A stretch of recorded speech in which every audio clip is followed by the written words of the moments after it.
Hey there, I'm Gabe Norris from the Connect Ministries team, and this is Connect Ministries podcast. If you're a church leader, a pastor, or anybody related to a church that's interested in helping your church meet new people, get better at assimilating those people into the life of your church, this is the podcast for you. Let's get started with today's conversation. Church leaders and pastors, welcome to today's conversation on the Connect podcast. Really glad you've joined us because we have a great friend and a very, very well-respected pastor, the one and only Dave Bagwell from Passion City Church is joining us today. Dave, welcome to our conversation. Thank you. I guess I'm one and only. We'll see. We'll see how this goes. Well, Dave, for those that either don't know who Dave Bagwell is or don't know what Passion City Church is, tell us who you are, how in the world you got to where you are, and what is it that you do where you are? Great. Yeah, Dave Bagwell, as Gabe said, and I'm at Passion City Church. I'm the Central Ministries Pastor. And as soon as I say that, everybody says, oh, well, what does that person do? And I get to lead a lot of different teams across our house. That's what we call our church. I'm going to use a lot of language that's a passion language, but because it's important to us. But across our church, I lead several different areas. One of those areas is engaging our doorholders. That's what we call volunteers, and leading our overall experience for multiple locations across the city of Atlanta and how people feel when they come to our church, among a few other things that I get the privilege of leading. I've been a part of this church since 2010, which is near when Passion City Church started, and on the team since 2017. Right before that, I was at this small startup fried chicken restaurant called Chick-fil-A, and they're barely going to make it. I mean, now that I've moved on, they probably won't make it at all. But I got a lot of experience. They have potential, though, Dave. Yeah, they do. They have a great sandwich. We'll see if people like it or not. But I worked with them for 7 years and got a lot of great experience in the restaurant, which really led to bringing some of that into Passion City Church. Prior to that, I was in ministry helping plant a few churches and here and there, and doing a variety of things within the church. So my Chick-fil-A season was a little bit of a step. I like to say, just making sure that God wanted me planted and vocationally in the church, and I couldn't shake that call. So that's in 2017 when I made my way back towards Passion City Church and get to do what I love every day, which is leading people and leading an organization to spread the gospel message and make disciples. And we do that in a variety of different ways, but I can't believe I get to do what I do every day. Well, so many of the church leaders and pastors that are listening today are just really wrestling with this tension of how do we become the type of church that's more effective at meeting new people and actually plugging them into the life of their church. And one of the ways amongst many that you guys are phenomenal at Passion City Church at engaging people and building life-giving relationships with them is through your volunteer strategy. And I know language matters a lot to you guys, and you guys have such a life-giving culture of volunteers at Passion City Church. If you've ever been to a Passion City event, or if you've ever been to a conference or anything that Passion is a part of, you easily take away from that experience, holy cow, these volunteers are raving fans. A lot of churches wish that could be said about the volunteer culture of your church. But you mentioned a second ago that you guys call them doorholders. What in the world is a door holder, and how did you guys come up with that? Why does it matter? Yeah, I can't take credit. I did not come up with that, but I'm so glad we have that as part of our language, because it speaks to the heart. Psalm 84:10 is better is one day in your courts than 1,000 elsewhere. I would rather be a doorkeeper in the house of my God than dwell in the tents of the wicked. So we just took that doorkeeper language and made it a little more modern, door holder. And it speaks to the heart of why we want people to serve. We want people to serve because they have seen and experienced not what's physically inside the building, but they've seen and experienced Jesus. And the attitude of that psalm is that you'd rather be just standing at the door, ushering people in to the house of God than to dwell in the tents of the wicked. So our posture as volunteers or as door holders, and I would say I'm a door holder, is that we've seen what it is like to walk with Jesus, and we want to open the door for people to experience him. And so that posture changes it from just showing up to do something to now you're opening the door to someone who is Jesus. And that's like just the starting point of where you get what a little bit of what you're talking about, that enthusiasm and that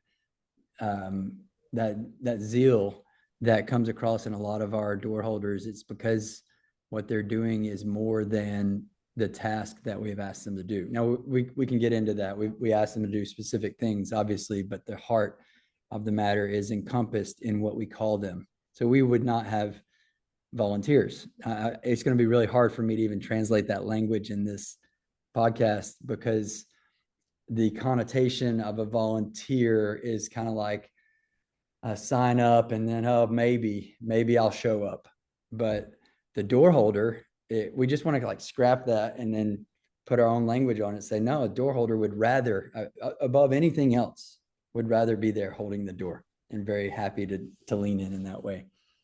How do you guys practically do that? Because if you visit most churches on any given week or any given event or any given weekend, like you just mentioned, there's so much. Come on, we need volunteers. We're trying so hard. We got 3 spots we're still looking to fill. We got to have someone. Come on, surely you're going to sign up. I mean, how do you guys transition out of that mindset, which is sort of a hamster on a wheel rut that a lot of churches can creep into?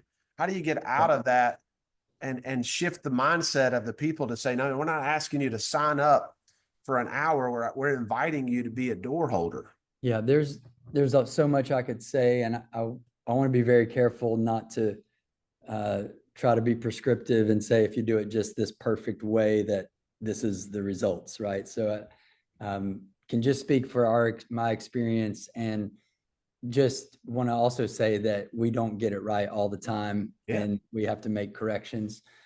But and I don't want to hide behind the theoretical, but I am going to talk about like starting with why, right?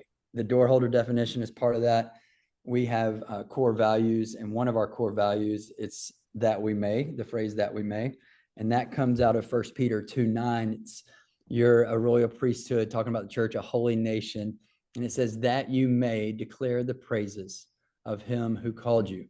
And that you may, and we change it to that we may, it gives this thing, it's not like I should, it's like, oh no, I get to do that. It's not that I have to, it's not begrudgingly, oh, I gotta do my thing. It's no, it's I get to do this, that we may.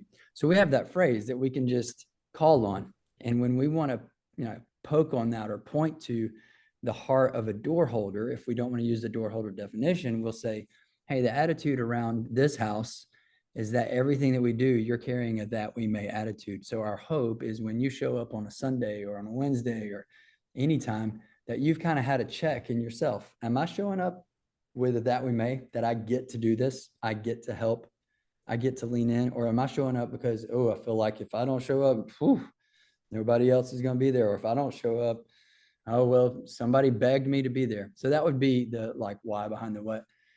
A thing on the practical side that, again, it's not just marketing, but we try to avoid the need language. Like, we need this, we need 3 more spots, we need, because it would be a counterpoint to that whole idea that you get to do that. Like, you get to show up, for us to come through and say, oh, we're desperate for this or desperate for that. So just being sensitive to people that are in a spot that need a team and need 5 more volunteers for something.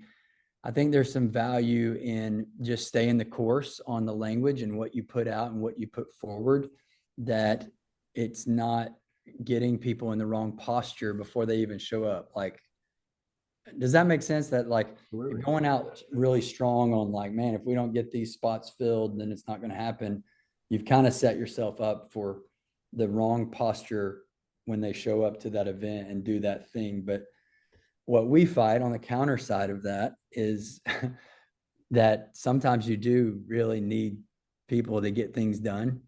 And you don't want people to feel like they can just flippantly not show, you do want to have a little bit of buy-in to it. But I would just say that it starts with why. It starts with the core philosophy around volunteerism in the church, and your language has to always back that up. Like the language it can't undo some of that core why, and to be careful and have a phrase that you can point to that just reminds people need reminding.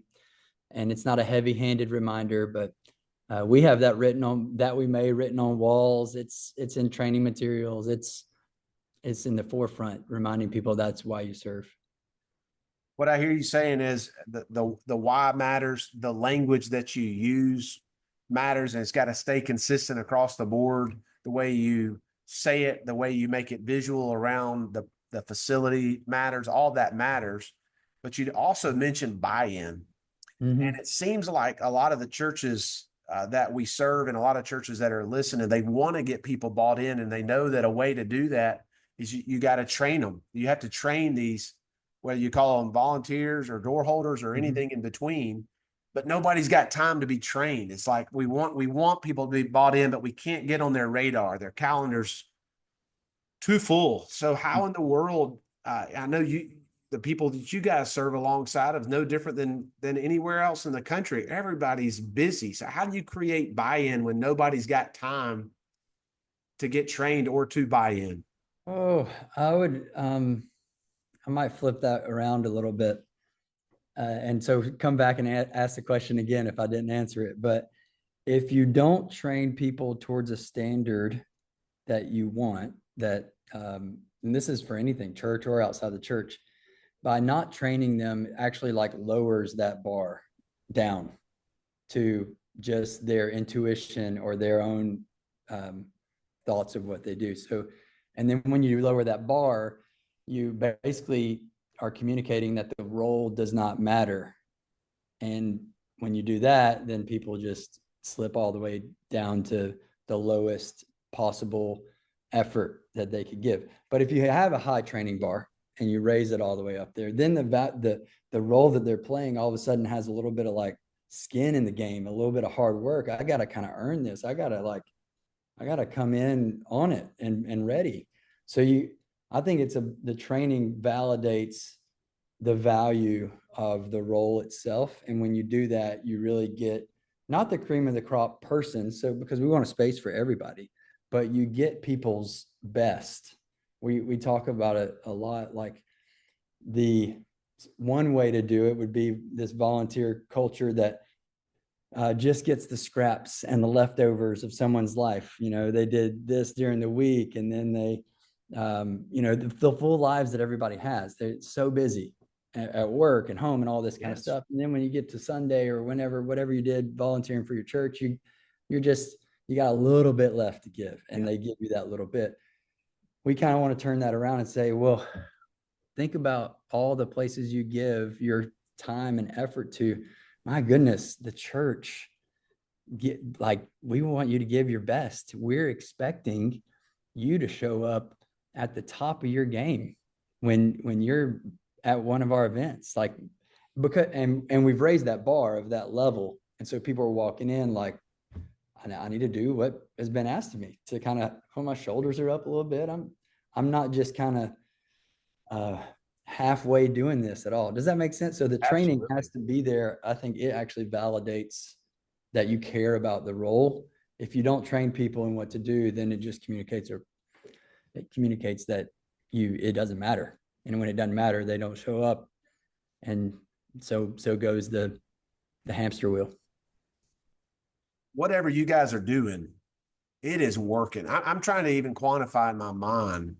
I know that the proof's in the pudding, and you guys don't just talk about it. It's actually happening. I'm curious about how many door holders will you guys have on any given week? I mean, not just oh man for your weekly church rhythm, but also for the other live events you guys do. Yeah, I don't know. Scale and quality are not necessarily. You can have a lot of things and not be great at it. So I'm careful not to put like some kind of number would validate that. But yes, we have thousands of Yeah. door holders who lean in on a consistent basis for Sundays, leading groups, setting up for events, like all those kinds of things. So yeah, the proof is in the pudding, but it's more what you're talking about, like how you feel, Gabe, if you were to walk into Yeah. Passion City Church. That's our result, not how many people can we get. I would hope that even if we have short Sundays where we're a little bit behind small but mighty teams, and Yeah. we have that too, that we would be able to, in mentality, kind of spread ourselves out into strategic places and still give that feel when people walk in. Or on production team, worship team, all those people are door holders and part of the whole play, however they're serving. One of the things that I clearly see in Passion City Church, when you create that type of mindset where everybody's thinking the same way and they share the same values and they want to bring their best, and it becomes a life-giving experience for them, then what happens is that tribe eventually grows itself. And Yes. recruitment, whatever we would call that, starts to look totally different, because now your door holders have made it cool to be a door holder, and Yes. be kind of weird not to be a door holder. Yes. But the coolest thing you can do on any given Passion City event or moment on the calendar is to be a door holder. You want Yeah. to be a door holder. Yep. And I know that a lot of pastors and church leaders crave that type of culture to take place. When you invest in that culture, it eventually grows itself, and more people want to be a part of it. Yeah. I would say most of our door holders feel that serving is a part of their life. It's not ancillary. It's not like an add-on for a season.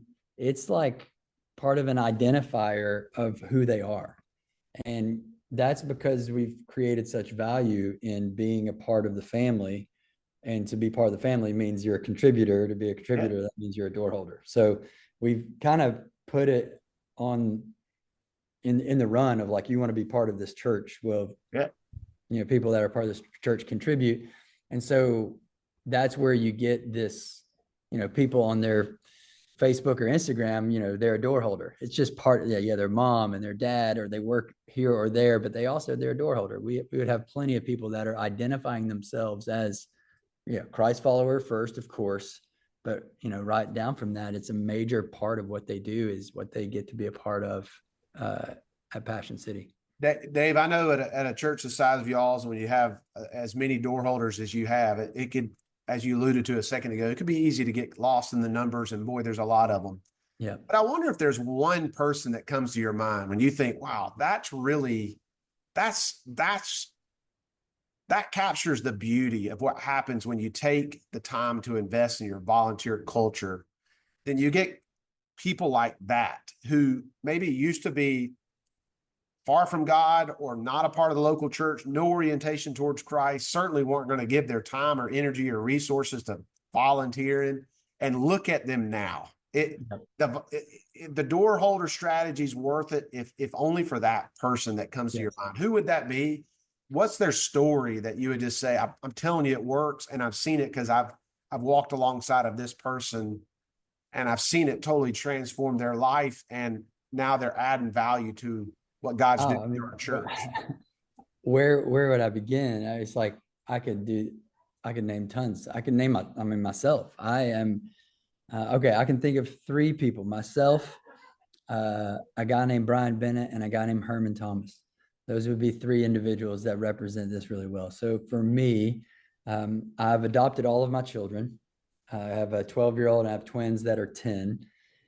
I was at Passion City Church prior to being on staff when my wife and I were walking into this adoption process. We were door holders, and people on our door holder team, it's Brian Bennett, who is like family to me now, or is family to me now. He, not biological, but he was invested in my adoption.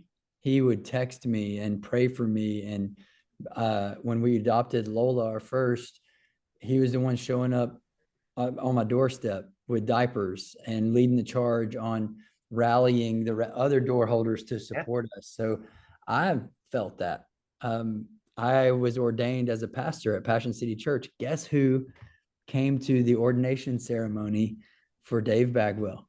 Brian Bennett. So I, cool. I found him through being a door holder, and Wow. I love him so much. And he I think he'd be okay with me sharing this, but he really drafted off of his wife. His wife started coming to Passion City Church, and just kind of Yeah. God captured her heart, and he was drafting off of her, and then kind of found his way into being a door holder. And being a door holder has changed his life. He's now Wow. pursuing Jesus with people even more. And then Herman. So Herman has had a rough life, 40 something years of in and out of jail, Yep. addiction, living on the streets, everything you could imagine here in Atlanta. Well, he made his way to Passion City Church, put his faith in Jesus at Passion City Church. So he's not on a door holder team yet.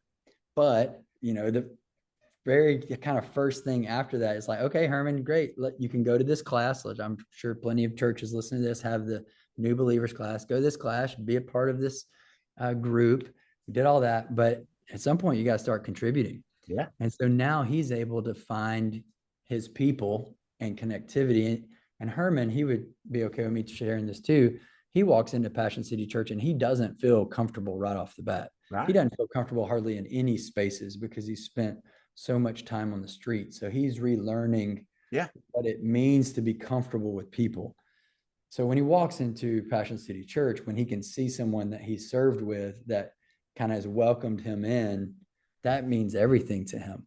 And then the next Sunday when he serves, so we're on a little bit of a rotation, and he's that welcoming face, it's just a complete game changer. So, but I could go on hundreds and hundreds of stories of how we make it family and people get to serve together consistently.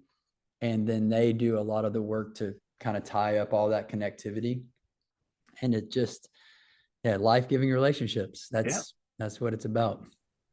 Dave, what about the church leader, the pastor that's listening right now? And they're like, man, I remember when we had that Brian. I remember when we had that Herm. I remember when Dave or that person's wife was so fired up. And I remember that. But somewhere along the way, they tuckered out. They burned Yeah. out. Yeah.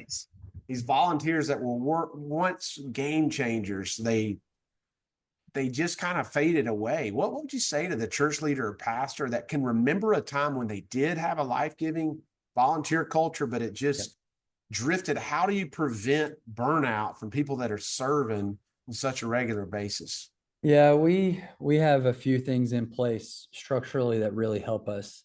We take a Sabbath break as a church. So once a year, we take back-to-back Sundays off. And the week in between those two Sundays, there are no events whatsoever. So we want to model that rest as an organization and as a church that God designed. We do it once a year, all step back, and we say it's not time off, it's time up. So we want to lift our gaze heavenward.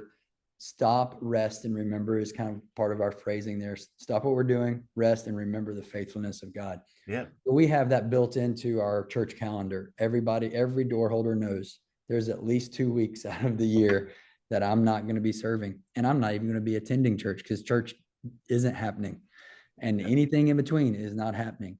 So that helps our staff team for sure.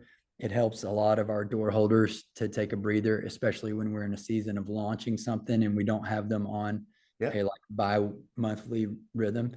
So that's a key part. And then we also monitor that. We've on many occasions pinpointed that a door holder is trending Yeah. towards burnout, and we tell them to take a sabbatical from serving, to give them permission Yeah. to take time off from serving. And usually that's 3 months. Sometimes it's as long as 6 months, maybe a year if needed. Not that they did anything wrong. This is not like a reprimand. It's not a disciplinary action. We do those things when we Yeah. need to, but this is like, hey, you're putting a lot in right now. Take a break, because you know what? We want you here, but Yeah. it does not rise and fall on you. And a lot of that burnout is from this like core thought that I gotta show up. And if I don't show up, then Every time. everything's gonna fall apart. And so Yeah. when you just say, hey, take a breather, and they realize, oh wow, church still happened. Yeah. Look at that. Then they come back kind of fresh. So I mean, that's not my that's a biblical idea, Yeah. not Dave's idea, but having those structural things in place, I think, is helpful.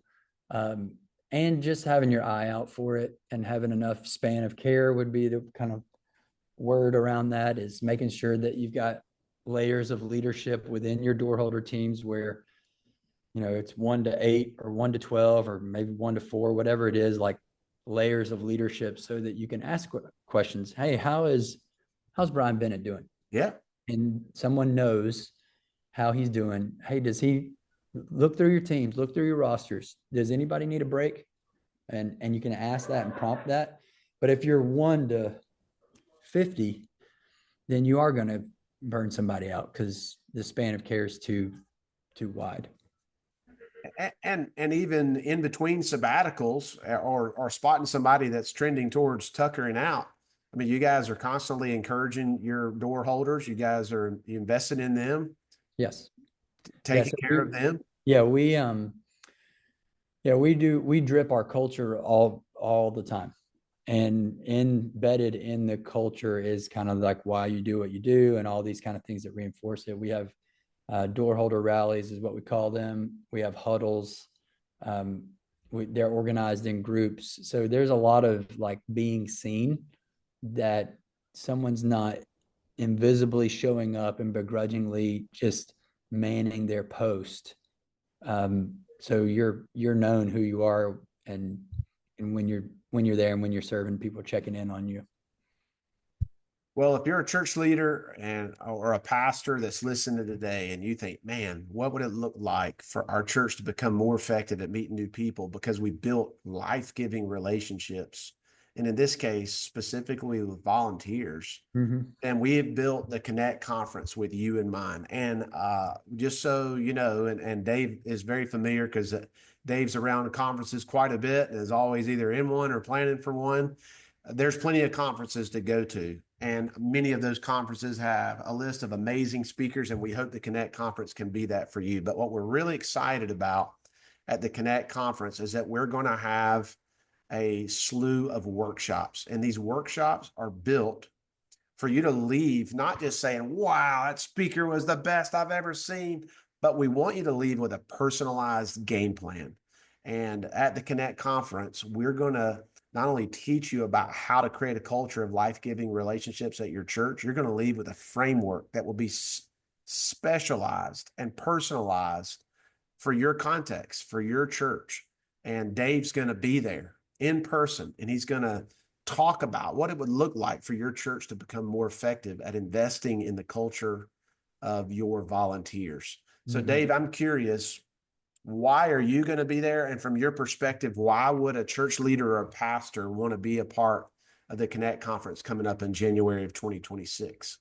Great. I'm going to be there because it's the kingdom of God is growing, and he's using people all over the place, churches of all sorts of sizes and demographics. And so when I heard the chance to be a part of this, I like being around Jesus people and church people. And so I want to be a part of that. And then I like the core topic here. It's moving our mindset, and I have to check myself on this too. It's moving our mindset from seeing our volunteers as a means to an end to the end of itself, right?